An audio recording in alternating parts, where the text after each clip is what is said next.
He was 18 years old when the state decided he was a man, and in the space of a single afternoon, he and his sister were given a box of their belongings, a thin check, and a key to a past they never knew they had.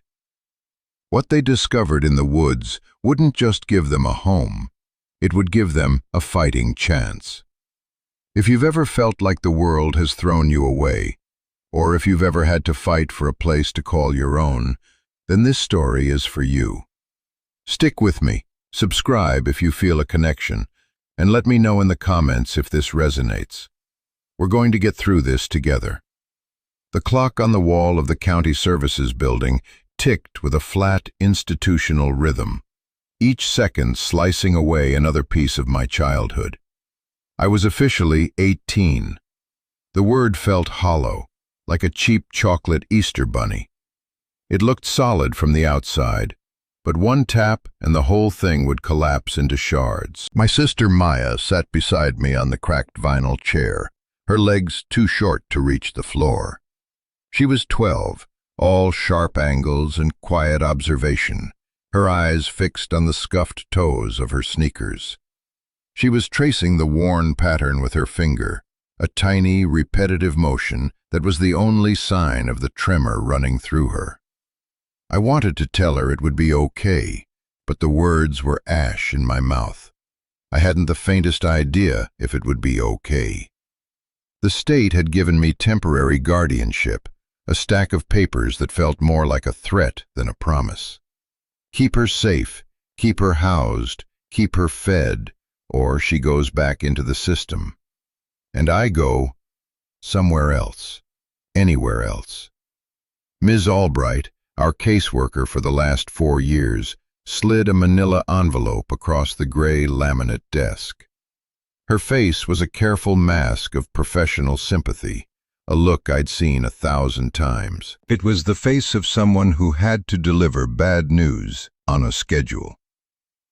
"Leo, this is it," she said, her voice gentle but firm. "The final disbursement from your parents' estate, after administrative fees. It's not much, I'm afraid." I didn't need to look. I knew "not much" was the official term for not nearly enough. Not enough for a security deposit on an apartment, not enough for a used car, not enough for more than a few weeks of motel rooms and instant noodles. It was enough to get us out of her office, and that was its primary function. I nodded, my throat tight. "And this," she said, pushing a second, smaller envelope toward me. It was old, the paper yellowed and brittle at the edges. My name was written on the front in a spidery, unfamiliar script. "This was left in your file, from your maternal grandfather. It was to be given to you on your 18th birthday. Honestly, we weren't sure what to make of it." My grandfather. The man was a ghost, a name in a file. He'd died years ago, not long after our parents. I had no memory of his face, only a vague second-hand story about him being some kind of engineer who lived out in the middle of nowhere. I picked up the envelope. It felt heavier than paper. Maya looked up, her finger finally stilling. Her curiosity was a tiny spark in the cold, sterile room. "Thank you, Ms. Albright," I said. The words were automatic, a reflex drilled into me by 2 years in the group home. Politeness was armor. It cost nothing, and sometimes it made people hesitate before they crushed you. She gave a small, sad smile. "Good luck, Leo. You're a good kid. You and Maya, you deserve a break." She stood up, a clear signal that the transaction was over. We were no longer her problem. We were just 2 kids on the edge of a cliff with the wind picking up. I tucked the check into my pocket and held the old envelope in my hand. Maya slipped her small, cold hand into mine. Her grip was tight, a silent question. What now? I squeezed back, a silent answer. I don't know, but we're together. We walked out of the building and into the blindingly indifferent sunshine of a Tuesday afternoon. The city noise was a sudden assault. The hiss of bus brakes, the distant wail of a siren, the murmur of 100 conversations I wasn't a part of. We were officially free. It felt exactly like being lost. We found a bench at a bus stop, the metal still warm from the sun. Maya sat close, her shoulder pressed against my arm. I stared at the envelope in my hands. It was the only thing in our world that wasn't a dead end. It was a question mark. With a deep breath, I carefully worked my finger under the flap, the old paper crackling in protest. Inside, there were 2 items. The first was a single, heavy, old-fashioned skeleton key, its shaft thick and its teeth complex.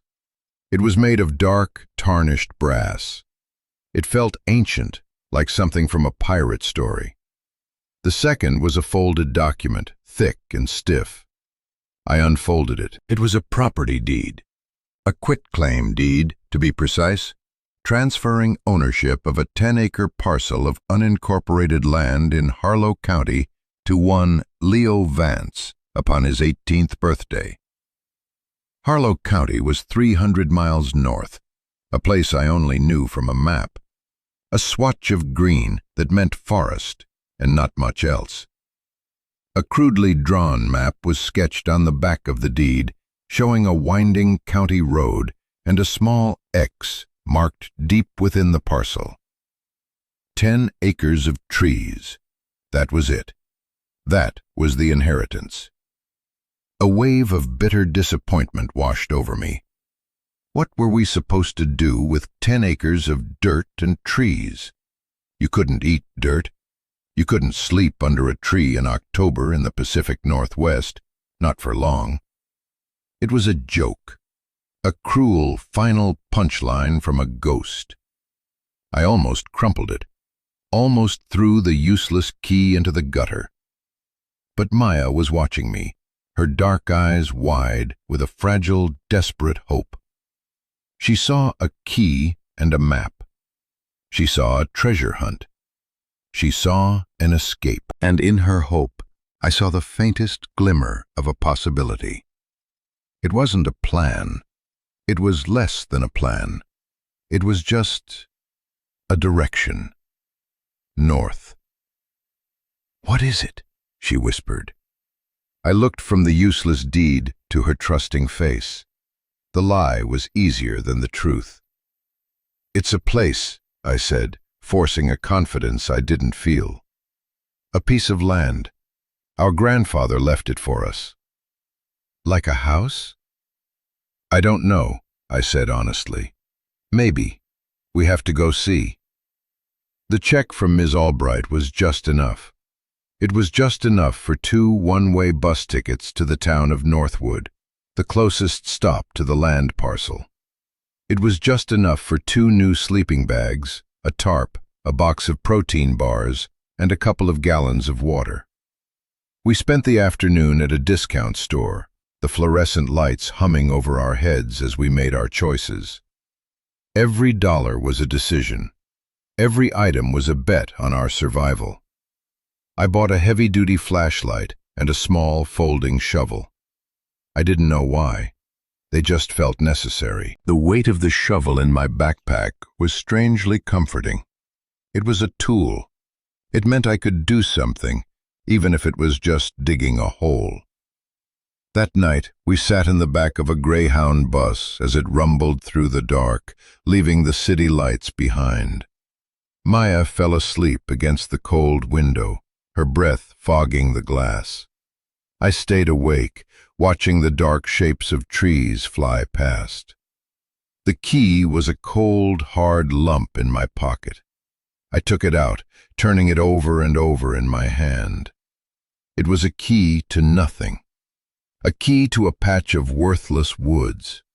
Or it was a key to everything. The 2 possibilities wrestled in my mind, fueled by exhaustion and the low hum of the bus engine. I thought about my grandfather. I tried to picture him, this engineer who lived in the woods. Did he know we'd end up like this? Was this some kind of test?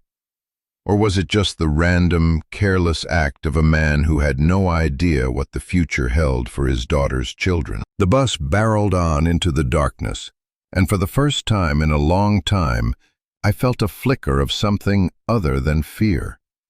It was a dangerous, reckless curiosity.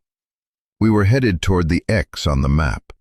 We were headed toward the unknown. And for now, that was better than the known we had just left behind. The bus sighed to a stop in Northwood, a town that felt less like a place and more like a pause in the endless forest. It was a single main street with a gas station, a general store, and a diner whose sign flickered uncertainly. The air was different here. It was sharp and clean, smelling of pine needles and damp earth. It was the kind of cold that felt honest. We climbed off the bus, the only passengers to disembark, and stood on the cracked pavement as it pulled away, its red tail lights shrinking into the gray morning mist. The silence it left behind was enormous. "Is this it?" Maya asked, her voice small. She clutched the strap of her backpack, her eyes scanning the closed storefronts. "This is it," I confirmed. According to the map, we had a 7-mile walk ahead of us down a county road. 7 miles felt like 100. The owner of the general store, a man with a beard like a bundle of steel wool and kind, tired eyes, gave us a quizzical look when we came in to buy another bottle of water. "You two hiking the ridge?" he asked, his voice a low rumble. "Something like that," I said, not wanting to explain. He nodded slowly, his eyes lingering on our new-looking sleeping bags. "Road gets rough a few miles out. Watch for logging trucks, and the weather can turn on you fast this time of year." He paused, then added, "There's nothing out that way, not for a long, long time." "We've got a map," I said, patting my pocket. He just grunted, a sound that was part warning, part resignation. "All right then. Good luck to you." The walk was a brutal education in the reality of our situation. Our backpacks, which had felt manageable in the store, grew heavier with every step. The road quickly turned from cracked asphalt to gravel, and then to a rutted dirt track that seemed to be slowly surrendering to the forest. Towering Douglas firs and hemlocks crowded the edges, their high branches blocking out the sun, plunging the road into a perpetual twilight. The air grew colder. Every sound was magnified. The crunch of our boots on the gravel, the frantic chittering of a squirrel, the mournful call of a distant bird. Maya was brave. She didn't complain, but I could see the fatigue setting in. The way her shoulders slumped, the way she stumbled over loose rocks. We stopped every hour, sitting on fallen logs to drink water and eat a protein bar that tasted like sweetened cardboard. During one of our breaks, I pulled out the deed and studied the hand-drawn map again. It was simple, almost childish. A turnoff by a split-trunk cedar, then 500 paces due west. It felt like instructions from a fairy tale. "Are we close?" Maya asked, leaning her head against my shoulder. "I think so," I lied. I was starting to feel a familiar dread creep in, the cold certainty that I had made a terrible mistake, that I had dragged my sister into the wilderness on a fool's errand. The man in the store was right. There was nothing out here. We found the split-trunk cedar late in the afternoon. It was unmistakable, a giant of a tree that had been struck by lightning decades ago, one half of its trunk peeled away, the other still stubbornly reaching for the sky. It was a landmark of violence and survival. It felt like a sign. "This is it," I said, a surge of adrenaline cutting through my exhaustion. 500 paces, west. We left the road and plunged into the forest proper. The undergrowth was thick, a tangle of ferns, salal bushes, and thorny vines that snagged at our clothes. The ground was a soft, damp carpet of moss and fallen needles that muffled our footsteps. It was like walking into a deep, green silence. I counted my steps, my voice a low murmur. 100. 200. Maya followed close behind, her hand gripping the back of my jacket. The light was beginning to fail, the forest floor sinking into a mosaic of deep shadows. Panic began to prickle at the back of my neck. We needed to find shelter, and soon. A tarp strung between two trees wasn't going to cut it if the temperature dropped much more. 498. 499. 500. I stopped. We were in a small, unremarkable clearing, no different from any other part of the forest. A few fallen logs, a thick blanket of moss, a circle of younger alder trees. Nothing. My heart sank. It was a joke. The whole thing was a cruel, elaborate joke played by a dead man. "Leo?" Maya's voice was trembling now. "It's okay," I said, my own voice strained. Let's look around." I started kicking at the moss, my frustration boiling over. I kicked at a fallen log, sending a spray of rotten wood into the air. I paced the small clearing, my eyes scanning the ground for anything, any sign that we were in the right place. A rock with a carving, a piece of metal, anything. There was nothing. The forest was indifferent. I was about to give up, to admit defeat, and start the grim task of setting up our pathetic camp, when my foot caught on something. It wasn't a root or a rock. It was hard, with a perfectly straight edge. I stumbled, catching myself on an alder sapling. Cursing, I looked down to see what I'd tripped on. A corner of something dark gray was sticking out of the thick moss. My heart hammered against my ribs. I dropped to my knees and clawed at the moss and damp earth with my bare hands. The soil was soft and loamy. Maya knelt beside me, her earlier fear replaced by a wide-eyed fascination. The gray corner became a gray edge. It was metal. I pulled the folding shovel from my pack, its small blade feeling impossibly powerful in my hands. I dug, scraping away the earth and roots that had held this secret for years. Slowly, a shape emerged from the ground. It was a rectangle of steel, about 3 feet by 4 feet, painted a dull camouflage green that was now flaking and rusted.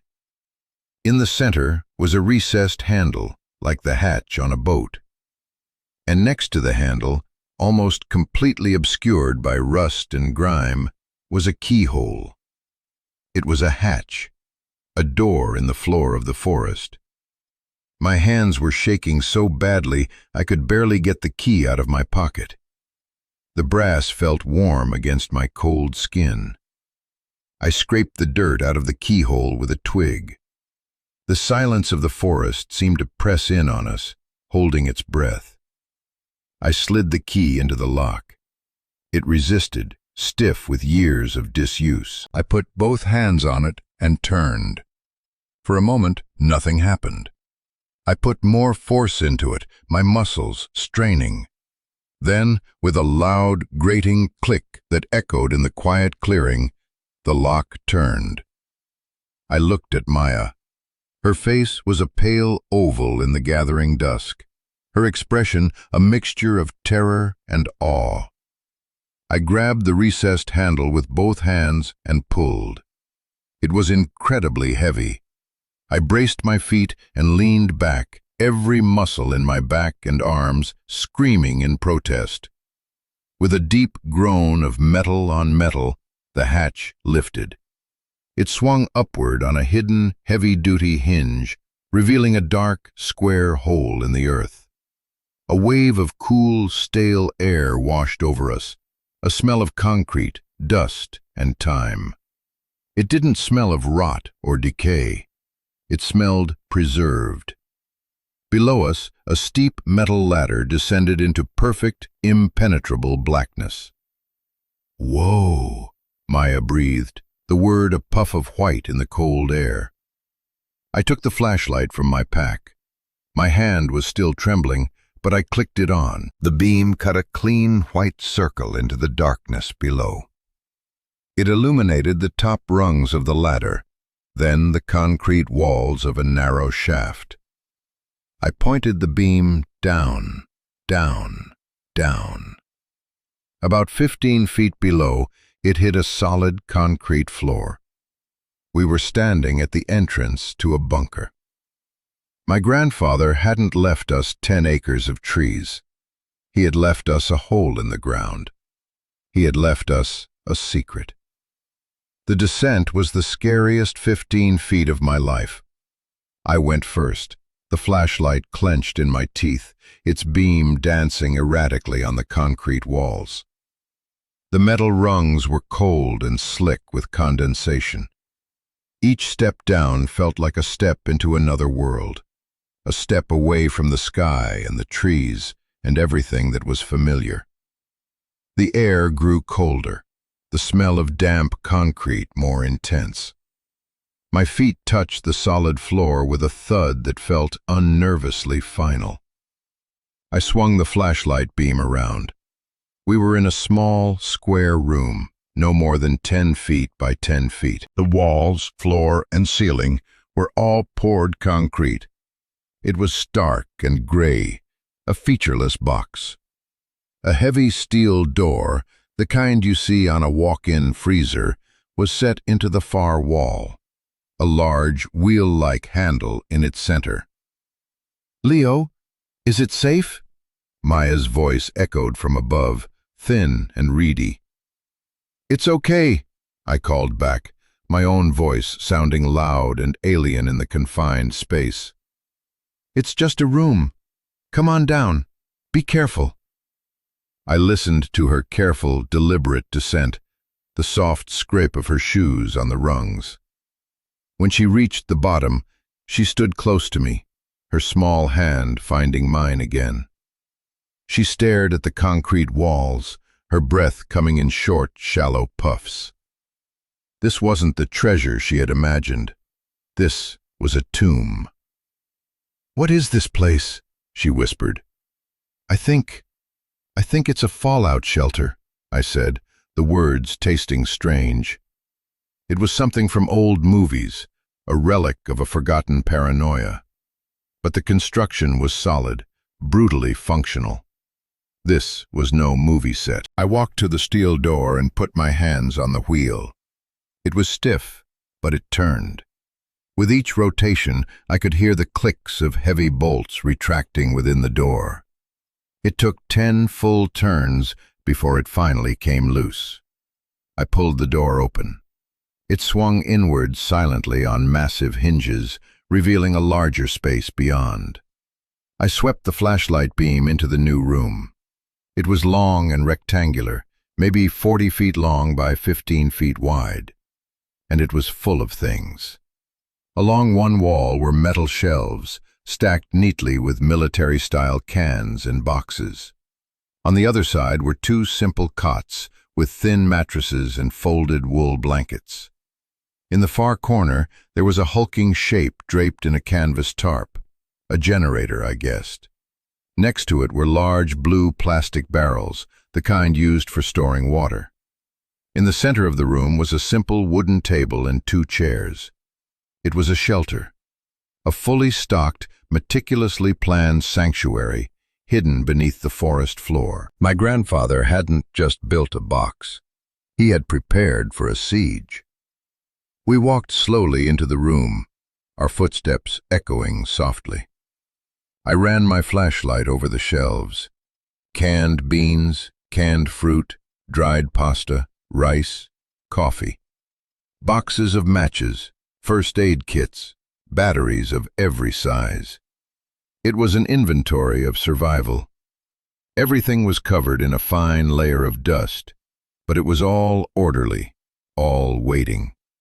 Maya, her initial fear giving way to a child's curiosity, pointed at a stack of board games on a lower shelf. Monopoly, Scrabble, a deck of cards. Someone had thought about boredom. Someone had thought about a long, long wait. On the table in the center of the room sat a single object, a gray metal footlocker, like the ones soldiers use. It was closed, but not locked. My name, Leo Vance, was stenciled on the top in white paint. A chill went down my spine. This wasn't just a generic shelter. This was meant for me. My hands trembled as I lifted the lid. The hinges creaked, the only sound in the bunker. Inside, the first thing I saw was a stack of thick envelopes, sealed with wax and numbered in the same spidery script from the first envelope. 1, 2, 3, all the way to 7. Next to them was a small, old-fashioned cassette player and a single cassette tape in a clear plastic case. The label on the tape just said, "Play me first." I picked up the cassette player. It was heavy, solid. I clicked the battery compartment open. It was empty, of course. For a moment, despair washed over me. The voice that could explain all this was trapped in a plastic shell, silent. Then I remembered the shelves. I scanned them with the flashlight, my heart pounding. And there they were. A box of D-cell batteries, still in their original packaging. I tore the package open, my fingers clumsy with haste. I slotted 4 of the heavy batteries into the player. I popped the cassette in and closed the lid. Maya stood beside me, her eyes fixed on the small machine. I took a deep breath.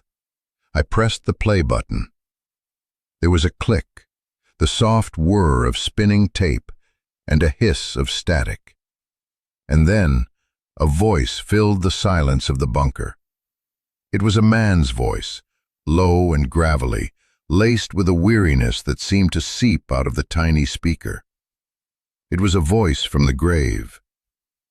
"Leo," the voice began, and the sound of my name, spoken by this stranger, sent a jolt through me. "If you are hearing this, then a great many things have gone wrong, and one thing, at least, has gone right. You found this place. My name is Arthur Vance. I was your grandfather." There was a pause, the sound of a man gathering his thoughts, the faint scratch of a match, and the soft exhale of smoke. "I imagine you have many questions," the voice continued. "I imagine you're angry. You have every right to be. I need you to know I never wanted to be a ghost in your life. I never wanted to be just a name in a file. The truth is, I couldn't be anything else. To be in your life would have been to put you in danger." I sat down heavily in one of the wooden chairs, the cassette player on the table in front of me. Maya pulled the other chair close, her arm pressed against mine. We listened, captive, as the ghost in the machine began to tell his story.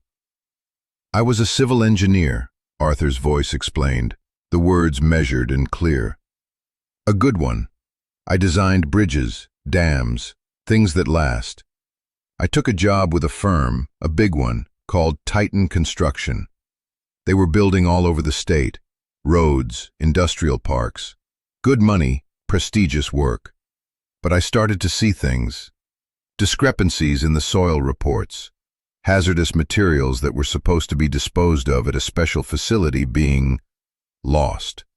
Corners being cut that weren't just about saving money, they were about risking lives." He sighed, a sound heavy with regret.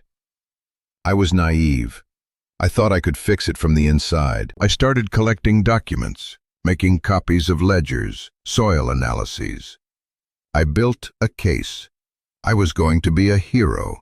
I was going to blow the whistle. But they found out. I don't know how. Maybe I was sloppy. Maybe they were just that good. They didn't fire me. It was subtler than that. a friendly warning from a senior partner, a suggestion that my family, your grandmother, your mother, were lovely, and it would be a shame if anything happened to them. The hair on my arms stood up. This wasn't just a story about corporate malfeasance. This was about something much darker. I knew what they were capable of, he said, his voice dropping lower. I'd seen what happened to a site inspector who wouldn't sign off on a faulty foundation. A hunting accident. So I backed off. But I kept the evidence, and I started to build. I owned this land, a place your grandmother and I had dreamed of building a cabin on. Instead, I built this, a fortress, a place to disappear if the worst happened. It took me 2 years, working weekends, telling everyone I was building that cabin. It was my secret insurance policy. He paused again. I could hear the faint sound of him taking a drink of something. Then you and Maya were born. Your mother, she was my whole world. When she and your father died, your grandmother and I were supposed to take you. It was all arranged. But the day before the custody hearing, I got another visit. Not a friendly one this time. They knew about my evidence. They told me if I ever wanted to see my grandchildren grow up, I would disappear. I would give up my rights. I would become a ghost. They'd leave you alone, they said, as long as I was gone and the evidence stayed buried. A sob caught in my throat. It wasn't abandonment. It was a deal. A terrible, impossible bargain. He had traded his life with us for our safety. So I did. Your grandmother had passed by then. It was just me. I walked away. I let the state take you. It was the hardest thing I have ever done. I came here, to this bunker, and I waited. I thought maybe one day they'd forget. They'd move on. But they never did. They have long memories. This bunker, it became my prison and my sanctuary. I'm recording this now because I'm sick. The years underground, they take a toll. I don't have much time left. But I am leaving this for you, Leo. Everything I have, the land, this place, and a choice. The tape clicked off. The sudden silence was deafening. I stared at the player, my mind reeling. My entire life, the story I had told myself about being unwanted, about being left behind, was a lie. It was a story constructed to protect me. I wasn't abandoned. I was saved. I looked at Maya. Tears were streaming down her face, but she wasn't making a sound. She was just letting them fall. I reached out and wiped a tear from her cheek with my thumb. She leaned into my hand, a small, trusting gesture that broke my heart all over again. "He didn't leave us," she whispered. "No," I said, my voice thick. "He didn't." I looked around the concrete room. It was no longer a tomb. It was a testament. It was a monument to a grandfather's love. A love so fierce it had chosen exile over endangerment. The weight of it was crushing, but it was also anchoring.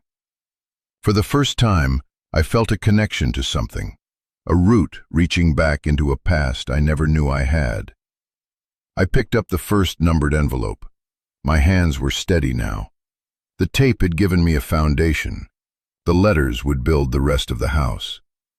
I broke the wax seal. The letter inside was written on the same heavy paper, the ink still dark. "Leo," it began, "if the tape gave you the why, these letters will give you the how. How to survive here, how to be safe, and how to decide what comes next." The first letter was a practical manual for the bunker. It explained the generator, a diesel monster that could power the entire place for 6 months on the fuel stored in the tanks behind it. It detailed the water system, a deep well drilled 100 yards away with a submersible electric pump and a secondary hand pump for emergencies. It described the ventilation system, a series of camouflaged pipes that brought in fresh air while filtering it. He had thought of everything. There were diagrams, maintenance schedules, inventories. He wasn't just an engineer, he was a master of contingency. I read the letter aloud to Maya, my voice growing stronger with each paragraph. This place wasn't just a hole in the ground, it was a self-sufficient world. As I read, a new feeling began to replace the grief and shock. It was a feeling of empowerment. We weren't victims huddling in the dark. We were the inheritors of a fortress. But the letter ended with a new warning. The company, Titan, went bankrupt years ago, but the men who ran it did not. They scattered, forming new companies, new entities. They're like a hydra. One of them, a land development corporation called Westward Horizons, has been buying up property all over Harlow County. They want this land. They don't know what's under it, not yet. But they want the whole ridge for a luxury resort. They will come calling. Do not answer. Westward Horizons. The name sent another chill through me. The threat wasn't in the past. It was here, now, circling our sanctuary like a shark. The choice he had mentioned on the tape was becoming clearer, and it was getting heavier. I put the first letter down and looked at the remaining envelopes. They were a breadcrumb trail laid by my grandfather, leading me toward a future he could only guess at. The grief was still there, a heavy stone in my chest, but now it was surrounded by a fierce, burning anger. They had taken my family from me. They had forced my grandfather into a hole in the ground. They had turned our lives into a long, slow series of institutional hallways and loveless rooms. And now they wanted to pave over his last stand and build a playground for the rich. A cold resolve settled over me. I wasn't a kid anymore. The state had been right about that, even if they were right for the wrong reasons. I was 18. I was Maya's guardian, and I was the keeper of Arthur Vance's legacy. I picked up the second envelope. It was time to learn how to fight back. The next few hours were a blur of discovery and crushing emotional weight. I opened the second letter. It was shorter, more direct. Behind the third shelving unit from the door, it read, "You will find a loose concrete block at chest height. It is a false panel. Behind it is what they were afraid of." My flashlight beam found the shelving unit. It was heavy, laden with canned goods. Together, Maya and I started unloading it, stacking cans on the floor. The metal scraped against the concrete as we pushed the heavy unit aside, revealing the blank wall behind it. I ran my hands over the cool, rough surface.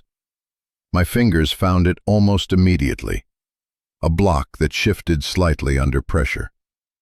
It wasn't cemented in place. Using the edge of the shovel as a lever, I pried it loose. It came away with a soft scraping sound, revealing a dark, hollow cavity in the wall. Inside was a fireproof lockbox. It wasn't locked. I pulled it out. It was heavy. I set it on the table and opened it. The contents were wrapped in oilcloth. I unwrapped them carefully. It was the evidence.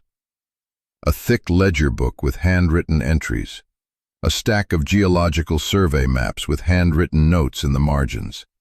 A set of photographs showing rusty barrels half buried in the mud near a riverbank.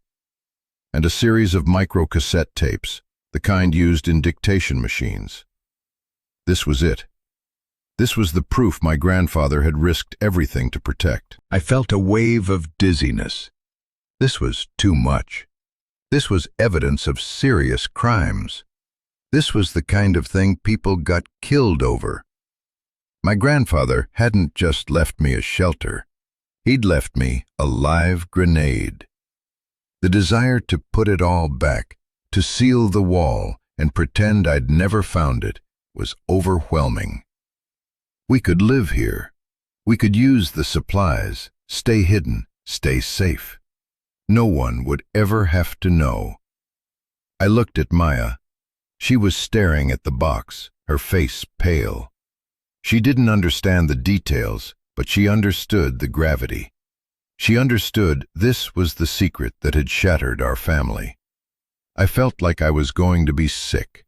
I stumbled back to the entrance shaft and climbed the ladder, pushing the heavy hatch open.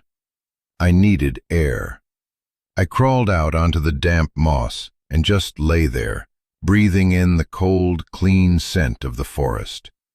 The sun was gone, and a billion stars were scattered across the black sky, cold and distant. The responsibility was a physical weight, pressing down on my chest, making it hard to breathe.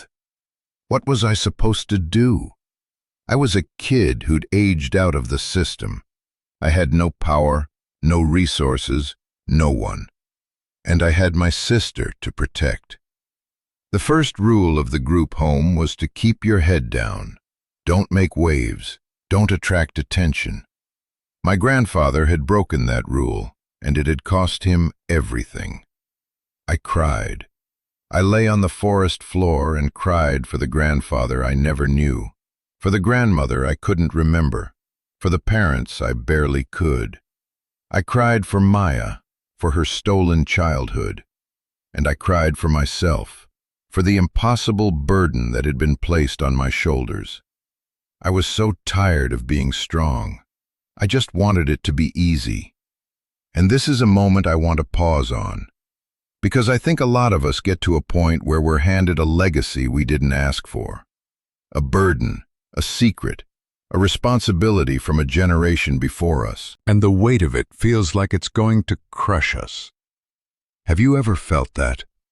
Have you ever been given a key to a past you didn't understand, only to find out it unlocked a room full of problems you were now expected to solve? If you have, I want you to know you're not alone. This community, this channel, it's for people who get it. If you're one of them, hit that subscribe button. Let me know in the comments about a time you had to carry a weight you didn't think you could. Because sharing that story is the first step to realizing you're strong enough to hold it. Now, let's get back to that cold night in the forest. Lying there on the ground, I felt Maya's small hand on my shoulder. She'd climbed out after me and was standing over me, a dark silhouette against the stars. She didn't say anything. She just put one of the wool blankets from the bunker over me. It was a simple, profound act of care. It was her telling me that we were in this together, that whatever I decided, she was with me. And in that moment, something shifted. The self-pity and the fear didn't vanish, but they receded. They made room for something else, a slow-burning anger, a sense of justice. My grandfather didn't go through all of this, didn't sacrifice his entire life, just for me to hide in his hole until the food ran out.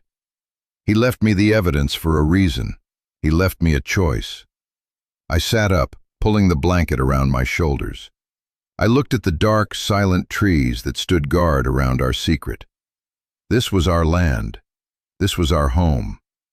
And those men, the men from Titan and Westward Horizons, they weren't going to take this from us too. I went back down the ladder, my steps firm now. I picked up the third envelope. My hands were steady. I knew, even before I opened it, that this would be the final piece of the puzzle. This would be the choice, laid bare. The letter was just a few paragraphs. Leo, in the lockbox, you will find one more thing, taped to the inside of the lid. It's the key to a safety deposit box in a bank in Northwood. In that box is $50,000 in cash. It was my escape fund, my final, last-ditch plan. You can take that money. You and your sister can disappear. Go somewhere warm. Start over. No one would blame you. It's a clean break. That is one path.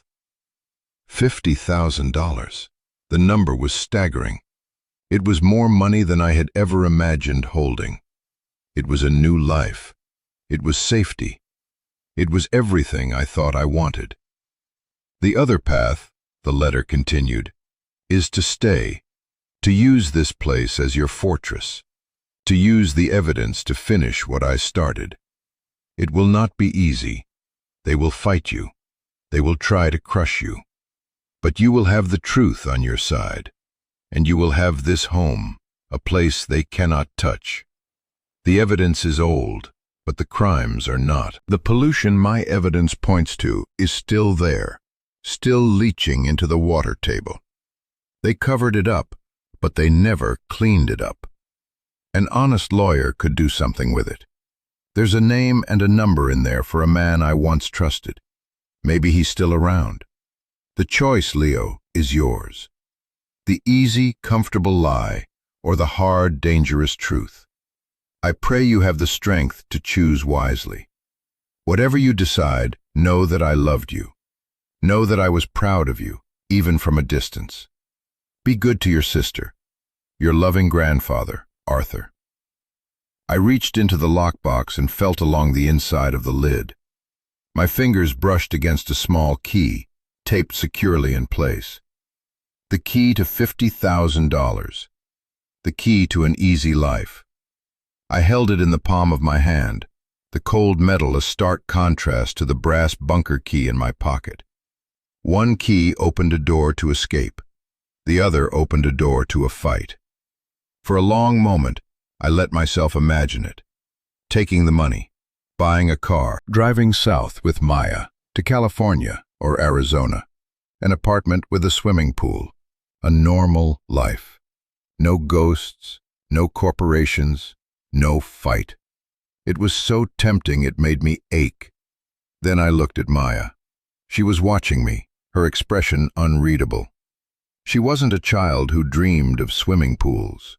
She was a child who dreamed of safety, of a place where no one could take us away from each other. She had followed me into the dark woods, climbed down a ladder into a concrete box, all on faith. And what was this place really? It was the one thing we'd never had. It was a home. A strange, underground, concrete home, but a home nonetheless. It was built for us. It was paid for with a sacrifice I was only just beginning to understand. To take the money and run would be to spit on that sacrifice. It would be to say that my grandfather's life, his struggle, meant nothing more than a down payment on a new identity. It would be to let them win, to let them pave over this ground, to bury the truth forever. I closed my hand around the small silver key. Then I walked over to the generator, found a small toolbox on the shelf next to it, and took out a heavy ball-peen hammer. I placed the key on the concrete floor. Maya's eyes widened. I looked at her and gave her a small, determined smile. And I brought the hammer down. The key shattered into 3 pieces. The sound was sharp and final, a tiny explosion in the quiet of the bunker. It was the sound of a door closing and another one opening. "We're staying," I said. The words felt right.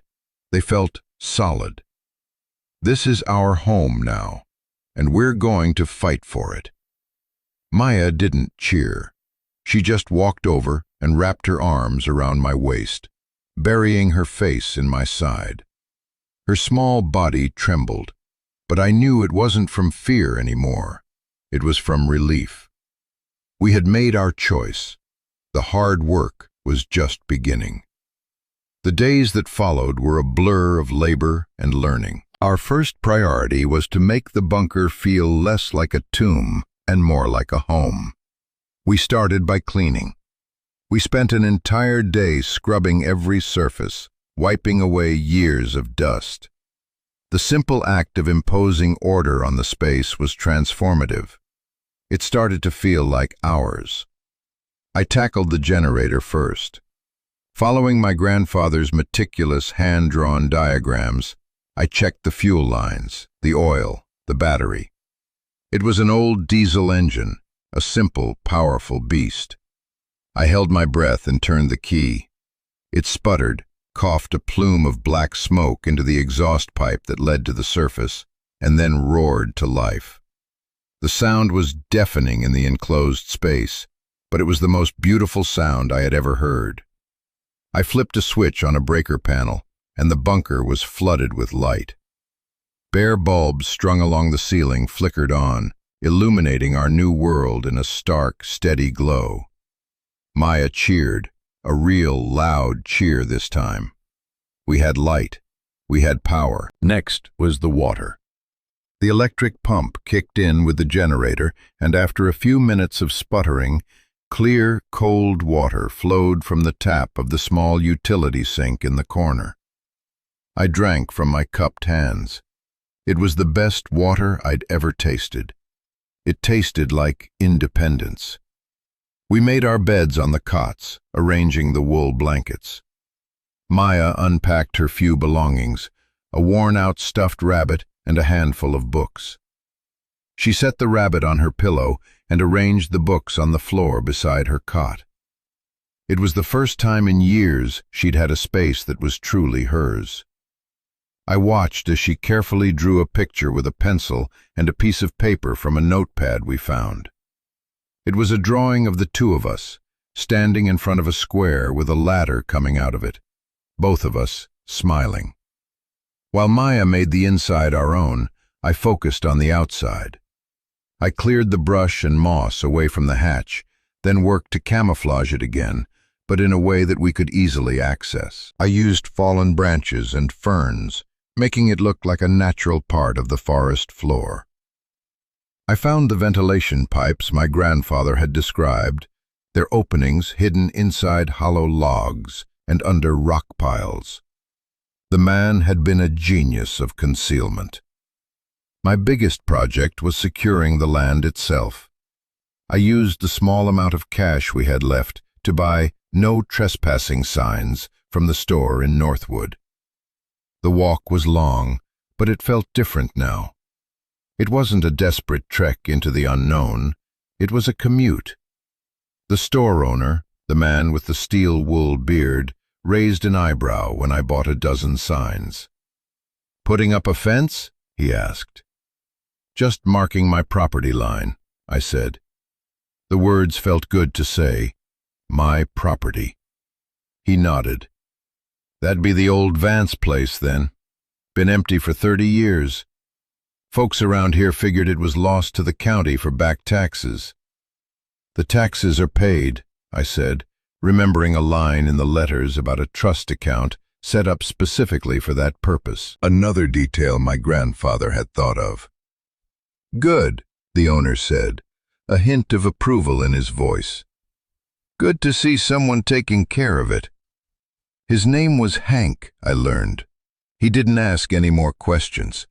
In a place like this, privacy was a currency people respected. I spent 2 days walking the perimeter of our 10 acres, putting up the signs.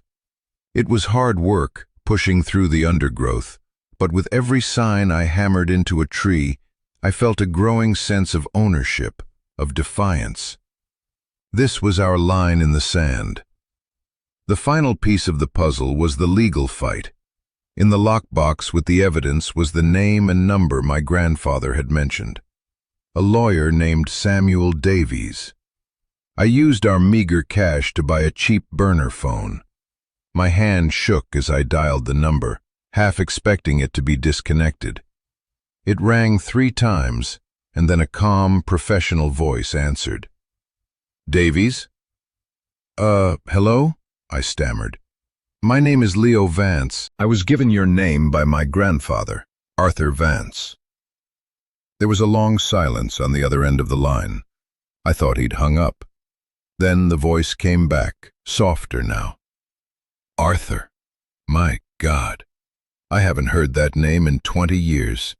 I thought he was dead." "He is," I said quietly. "But he left me something. Something he said you'd know what to do with." I met Sam Davies a week later in the diner in Northwood. He was an older man with a kind face, but eyes that were sharp and missed nothing. He looked more like a history professor than a lawyer. I told him everything. About the group home, about the key, about the bunker, the letters, the evidence. I didn't show him the documents, not yet. I just told him. He listened patiently, nursing a cup of coffee, not interrupting once. When I was finished, he sat back and stared out the window at the rain-slicked street. "Titan Construction," he said, his voice a low murmur. "They were monsters. They ruined a lot of lives." Arthur was right to be afraid. He was one of the bravest men I ever knew. He looked back at me. "And what is it you want, Leo?" "I want to finish what he started," I said. "I want justice. But I have to protect my sister. We have a home now. I can't lose it." He nodded slowly. "Westward Horizons has been making inquiries about that parcel for a year. They filed a motion to have it declared abandoned so the county could seize it for back taxes and put it up for auction. The trust your grandfather set up blocked them, but they're persistent. The evidence you have, it's old. The statute of limitations on many of the financial crimes has likely run out. But the environmental crimes, that's a different story. That poison is still in the ground. If we can prove it, and we can prove they knew about it and covered it up, we can cause them a world of hurt." He leaned forward, his eyes intense. "But they will come after you, Leo. Not with thugs in the night. Not anymore. They're a corporation now. They'll use lawyers. They'll challenge your ownership of the land. They'll challenge your guardianship of your sister. They will try to bury you in legal fees and bureaucratic red tape. They will try to make your life a living hell until you give up and sell." "We're not selling," I said. A slow smile spread across Sam Davies' face. "That's what your grandfather would have said. All right, Leo Vance. Let's see what you've got. Bring me the evidence. We'll work on contingency. We'll fight them."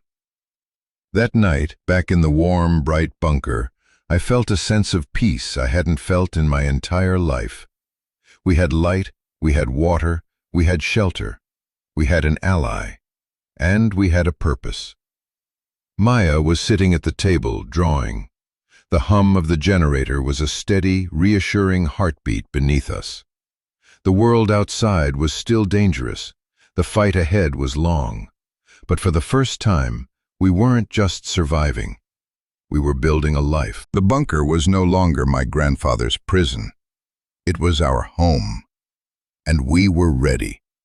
The months that followed settled into a new kind of normal.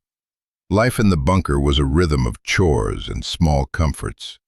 In the mornings, I would run the generator for a few hours to charge the large bank of batteries my grandfather had installed. That would give us light and power for the rest of the day and night. We learned to be frugal with electricity, to appreciate the silence when the generator was off. Maya took charge of the domestic side of our lives. She organized the food pantry, making an inventory of everything we had. She developed a surprising talent for cooking on our small 2-burner propane stove, turning canned vegetables and dried goods into meals that tasted like home. We had a routine. We had stability. In the evenings, I would help her with the homeschool worksheets Sam Davies had printed for me in town. I wasn't a teacher, but I did my best, and she was a quick learner. Her world had shrunk to the size of a concrete box, but inside it, she was blossoming. She started to laugh again, a sound I hadn't realized how much I'd missed. My days were spent fortifying our position, both physically and legally. I delivered the lockbox of evidence to Sam. He handled it like a holy relic, his excitement palpable. The fight began, just as he'd predicted. A letter arrived at the P.O. box I'd set up in town. It was from a law firm representing Westward Horizons, a polite but firm offer to buy our 10 acres for a generous sum. We ignored it. A week later, a surveyor showed up at the edge of our property line. I met him there, holding a copy of our deed. I was polite but unyielding. He was just a guy doing a job, but he was the first probe of the enemy, and he retreated. The real battle was happening in courtrooms and offices far away. Sam would call me on the burner phone once a week with updates. Westward had filed a suit challenging the validity of the 30-year-old deed. They claimed Arthur Vance had abandoned the property and that his will, which had left everything to me, was invalid. It was the war of attrition Sam had warned me about. But my grandfather had been thorough. The trust, the paid taxes, the carefully executed deed, it was all a legal fortress, just as sturdy as the concrete one I was living in. One afternoon, a new letter came. This one wasn't from a law firm. It was from the county's Child Protective Services. An anonymous complaint had been filed expressing concern for the welfare of a minor, Maya Vance, living in an unstable and potentially unsafe environment with her 18-year-old brother. My blood ran cold. This was the attack Sam had predicted. They weren't just coming for the land anymore. They were coming for Maya. I called Sam in a panic. "They're trying to take her," I said, my voice shaking. "Calm down, Leo," he said, his voice steady. "This is a tactic. It's designed to scare you. They want you to think you have to choose between your sister and the land. But you don't." He explained the process. They would have to send a social worker to investigate. We would have to let them. "You have a home, Leo. It's unconventional, but it's safe, it's warm, and she is cared for. We just have to prove it." The day the social worker came was the most nerve-wracking day of my life. Her name was Mrs. Gable, a woman with a tired face and skeptical eyes. I met her on the road and walked her to the clearing. I had tidied the entrance, made it look as clean as possible. I took a deep breath and opened the hatch. The look on her face was a mixture of shock and disbelief. "You live in there?" she asked. "We do," I said simply. "Would you like to come in?" She hesitated, then nodded, and cautiously descended the ladder. Maya was waiting at the bottom. She looked Mrs. Gable right in the eye and said, "Hello, welcome to our home." We gave her the tour. We showed her our cots with their clean blankets. We showed her our pantry, full and organized. We showed her the running water, the lights. Maya showed her the schoolwork she'd been doing, her drawings taped to the concrete wall. I explained the generator, the ventilation, the safety features. I didn't hide anything. I just presented the truth. Mrs. Gable was silent for a long time, just observing. Finally, she sat down at our small table. "This is the most unusual living situation I have ever encountered," she said slowly. She looked at Maya. "Are you happy here, Maya?" Maya didn't hesitate. "I've never been happier," she said, and I knew she was telling the absolute truth. "My brother takes care of me. We're safe here."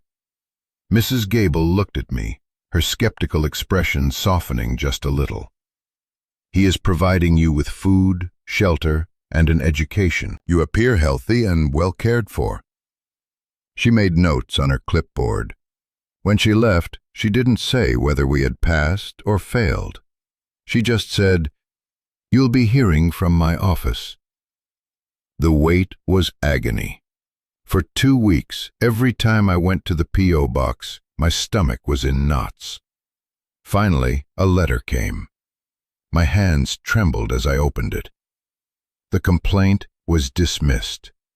The report stated that while the living situation was highly unconventional, there was no evidence of neglect or endangerment. Maya was thriving. We had won.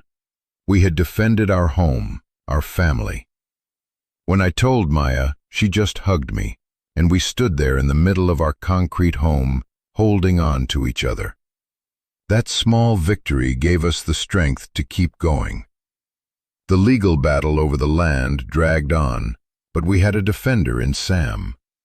And on our own front, we were not just surviving, we were building. I cleared a small patch of land near the entrance, and, with seeds from Hank's store, we planted a small garden: carrots, lettuce, potatoes.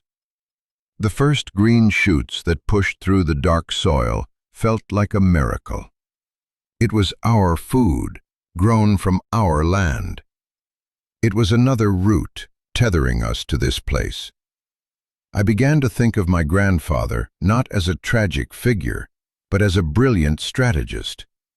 He hadn't just left us a place to hide, he had left us a platform from which to fight. The bunker wasn't a retreat, it was a base of operations. The isolation that I had once feared became our greatest asset. We were off the grid, insulated from the pressures of the world.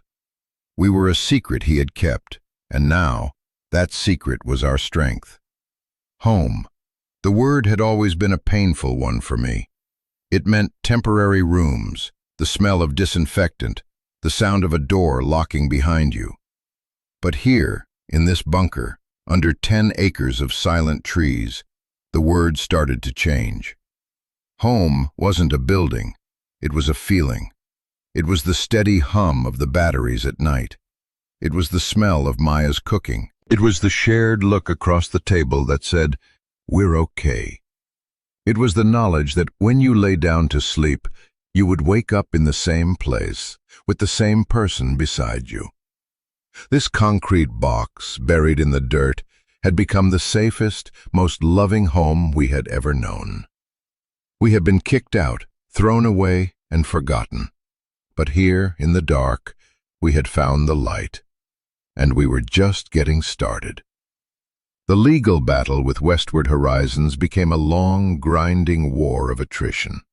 Sam was our general, and the evidence was our ammunition. The microcassettes from the lockbox with a key. They were recordings of my grandfather's meetings with the Titan executives, made with a hidden recorder. The audio was grainy, but the voices were clear. They talked about acceptable risks, about misplacing manifests for chemical waste, about the site inspector who had his unfortunate accident. It was a smoking gun. When Sam presented this to Westward's lawyers, their tone changed. The arrogant offers stopped. The legal challenges to our deed were quietly dropped. They knew we had them. Their goal shifted from crushing us to containing the damage. They offered a settlement, a very large one. Enough money to live comfortably for the rest of our lives, in exchange for the evidence and a non-disclosure agreement. Sam called me to the diner to discuss it. "It's a good offer, Leo," he said, sliding the document across the table. "It's life-changing money. You and Maya would be set. You could buy a real house, go to college, never worry about money again." I looked at the number. It was astronomical. It was the easy path I had rejected when I smashed the safety deposit box key, but magnified 100 times. I could take it. I could give Maya the normal life she deserved. "What's the catch?" I asked. "The NDA," Sam said. "You hand over all the evidence and you swear to never speak of Titan, Westward Horizons, or your grandfather's story ever again. The evidence gets buried forever. The pollution stays in the ground. They'll rebrand, shift some assets, and keep doing business." I thought about my grandfather, alone in the bunker for all those years, holding on to that evidence. I thought about the choice he gave me. The easy lie or the hard truth. This was the same choice, just with more zeros attached. "No," I said. It was easier to say this time. "No deal." Sam smiled. "I was hoping you'd say that." So we pushed forward. We didn't want their money. We wanted them to clean up their mess. We filed a citizen's lawsuit, compelling the Environmental Protection Agency to investigate the sites my grandfather had documented. The local news got wind of the story. 2 orphaned kids living in a secret bunker, taking on a powerful corporation to finish their grandfather's fight for justice. It was a story people wanted to hear. We became local celebrities in a strange, reclusive way. Reporters would sometimes come to the edge of our property, but I never spoke to them. Sam was our voice. He told our story, carefully and powerfully. We weren't seeking fame. We were seeking justice. The community in Northwood, which had been wary of us at first, began to rally around us. Hank, the store owner, would slip extra vegetables into our grocery bags. The librarian would set aside books for Maya. They saw us not as weirdos living in a hole, but as one of them, fighting an outside force that threatened their water, their land. We had found our community. The fight is still ongoing.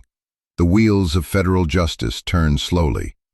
But experts have tested the soil and water where my grandfather told them to look, and they have found exactly what he said they would. Westward Horizons is facing hundreds of millions of dollars in cleanup costs and fines. Their stock has plummeted.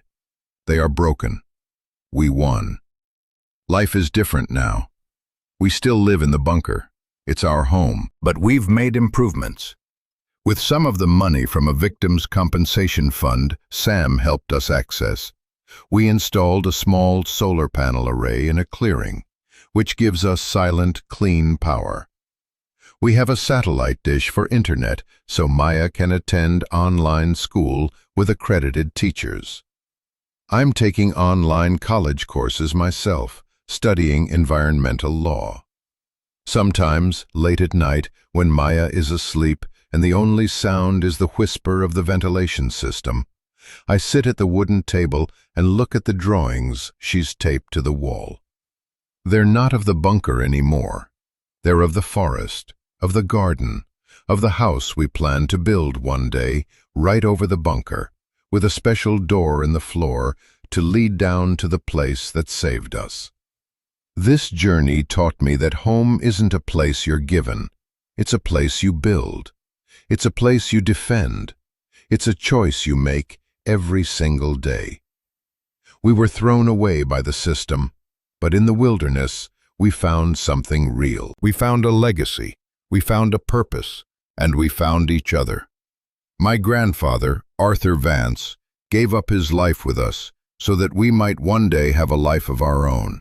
He built a shelter to protect us from the monsters, and in doing so, he taught us how to fight them. The bunker was his last will and testament, written in concrete and steel, and his legacy isn't the evidence or the land, it's us. It's the fact that we're still here, still fighting, and that's the lesson I want to leave you with. Sometimes the things that look like prisons are actually shelters. Sometimes the heaviest burdens are actually the greatest gifts. And the story that you think is about being abandoned might actually be a story about being protected in a way you couldn't possibly understand at the time. Your past doesn't have to define your future. You have the power to pick up the tools you've been given, no matter how strange or broken they seem, and build a new foundation. Thank you for listening to my story. If it meant something to you, if you've ever had to fight for your own patch of ground, please subscribe and join our community. I read every comment, and I want to hear your stories. What does home mean to you? And what have you had to overcome to find it? Remember, you are stronger than you think, and you are not alone.